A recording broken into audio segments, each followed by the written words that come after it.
It's your turn to visit the Cherokee Nation and explore 66,000 acres of lush Oklahoma countryside, scenic lakes and rivers, and engaging cultural attractions, like the Cherokee National Prison Museum in downtown Tahlequah.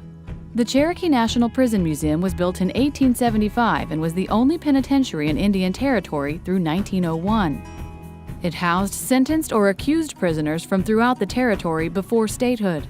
The Sandstone rock building still stands in downtown Tahlequah, now as a museum and interpretive site, offering a glimpse into the rough-and-tumble history of Indian Territory. Inside, visitors will learn about prisoners and how they were used as laborers. You can explore replicated 19th-century jail cells and witness the reconstructed gallows. The Interpretive Center teaches visitors about law and order in the 1800s. Visitors will learn about crimes and punishments in Indian Territory and about famous lawmen of the time, like Samuel Sixkiller, the first High Sheriff of the Cherokee Nation. There are stories of outlaws who hid out in the area and some who were named outlaws but in fact were Cherokee patriots. The story of Ned Christy, for example, is one of the most infamous in Indian Territory.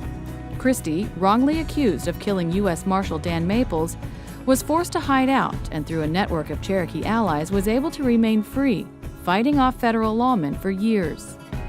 Ned Christy is seen as a patriot by many Cherokees, and his story represents the Cherokees' constant struggle to overcome federal barriers and remain a sovereign nation.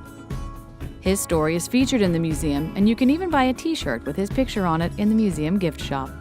To plan your visit to the Cherokee National Prison Museum, go to visitcherokeenation.com.